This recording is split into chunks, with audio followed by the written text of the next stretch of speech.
안타까운 이혼 소식 먼저 전해드립니다. 지난 월요일 하리수 미키정 부부의 이혼 소식이 뒤늦게 알려졌습니다. 2007년 5월 트랜스젠더 1호 연예인의 결혼으로 큰 화제를 모았던 하리수 씨와 미키정 씨. 좀 많았어요. 1년인가 있다가 30억을 들고 튀었다.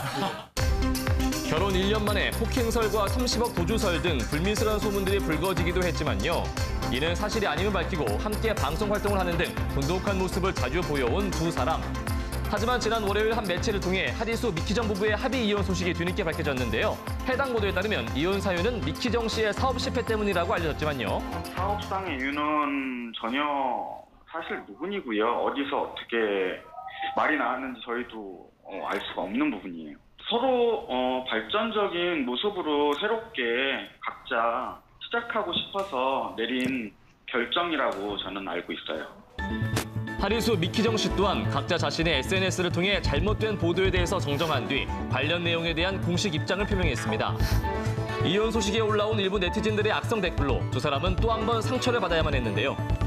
정말 악의적인 댓글에 대해서는 저희도 고소 고발까지 지금 적극 검토를 하고 있는 중이에요. 두 사람이 새롭게 각자 잘 살아갈 수 있게끔 지켜봐 주시고 응원해 주시는 게 두 분 결별의 아픔을 딛고 더 좋은 모습으로 만날 수 있기를 바랍니다. 무고는 정말 큰 죄입니다. 조사 열심히 받고 나오겠습니다. 배우 이진욱 씨에게 성폭행을 당했다며 거짓 고소한 혐의로 재판에 넘겨진 30대 여성 오 씨에 대해 1심에서 무죄가 선고됐습니다. 지난해 7월 오 씨는 이진욱 씨가 자신의 집에 찾아와 성폭행했다고 고소했고 그 결과 이진욱 씨는 혐의 없음으로 수사가 종결됐습니다. 그 후 이진욱 씨는 여성 오 씨를 무고 혐의로 맞고소를 했는데요. 지난 수요일 서울중앙지법에서 오 씨의 선고 공판이 열렸습니다. 먼저 재판부는 오 씨가 밤늦게 찾아온 이진욱 씨를 집에 들어오게 한 점 등을 들어 합의하에 성관계를 가진 것으로 본다고 설명했는데요. 하지만 오 씨의 이런 행위가 단순 호의에서 이뤄졌을 가능성이 있다고 본 재판부, 오 씨가 적극적으로 성관계에 응했다고 보기 어렵다라며 무죄 판결의 이유를 밝혔습니다. 사건의 결론에 대해 변호사에게 자세히 들어봤습니다. 그렇지는 않습니다. 객관적 사실이라는 거는 두 당사자만 알 텐데 그것에 대해서 그 법관이 보기에는 진짜 객관적 사실에 반하느냐, 즉 거짓말이냐라는 것에 대해서는 확신이 되지 않는다는 것이지 무고죄가 무죄가 됐다고 해서 그 이진욱 씨가 성폭행을 했다라는 결론이 나오지는 않습니다. 이진욱 씨 성폭행도 무혐의고 오 씨 같은 경우에도 무죄고 그래서 둘 다 죄가 없는 게 돼버려서 약간 좀 기이하게 보이긴 하겠습니다만은 실은 이게 법이 형사처벌을 갖다가 아무에게나 하는 게 아니라 확신을 가질 때만 처벌을 내리는 것이기 때문에 어쩔 수 없는 결과라고 보입니다. 검찰 입장에서도 실은 무죄 혹은 구형량의 절반 이하로 나왔을 경우라면은 거의 항소합니다.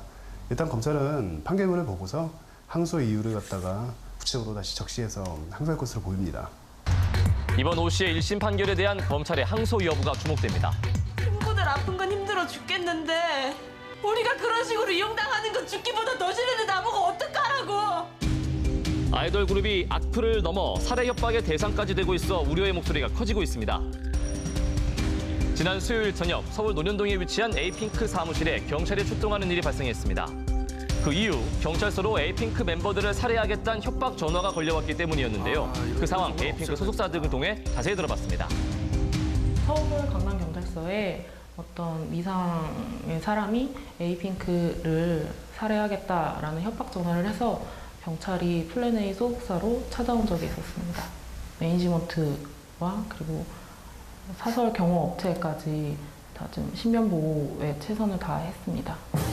사건 다음 날 본인을 협박범이라고 밝힌 A씨는 한 매체를 통해 직접 범행 동기를 밝혔는데요. 용의자 A씨는 에이핑크가 한 프로그램에서 배우 지망생들과 소개팅을 하는 장면을 본 다음 소속사에 항의 전화를 했는데 애매한 답변을 해와 배신감에 살해 협박을 했다고 설명했습니다. 2주 정도 여러 차례 거의 업무를 방해할 정도로 전화가 와서 저희는 조금 대응을 하다가 도저히 이거는 대응할 정도의 수준을 넘어서서 일단 더 이상 전화를 하지 말라라고 이야기한 적이 있었습니다. 살해 협박은 했지만 실제 살해할 용의는 없었다는 A씨의 주장. 그렇다면 살해 협박에 대한 처벌은 어떻게 될까요? 협박을 할 때 실제로 그 협박 내용을 실행할 의사가 없다고 하더라도 그 협박 내용으로 상대방이 공포심을 일으킬 수 있다는 걸 인지하고 있다면 협박죄가 성립할 수 있습니다. 3년 이하의 징역이나 500만 원 이하의 벌금에 처해질 수 있습니다. 구체적인 양형은 범행의 동기나 수단, 범행 후의 정황, 그리고 초범인지 여부 등에 따라 달라질 수 있습니다. 에이핑크 소속사 측 또한 이번 사건에 대해 강경 대응할 계획이라고 하는데요. 컴백은 팬들과의 약속이기 때문에 차질 없이 진행될 예정이고요. 오히려 이 사건을 계기로 조금 더 멋진 모습 보여드리려고 멤버들이 열심히 노력하고 있습니다. 비뚤어진 팬심은 스타들에게 씻을 수 없는 상처가 될 수 있습니다. 더 이상 이런 일이 발생하지 않기를 바랍니다. 정말 없었으면 좋겠습니다. 네. 만나고 싶어요. 네. 만나고 싶어요. 저도 만나고 싶어요. 국민 최저 요정 손현재 씨가 핑크빛 연애를 시작했습니다.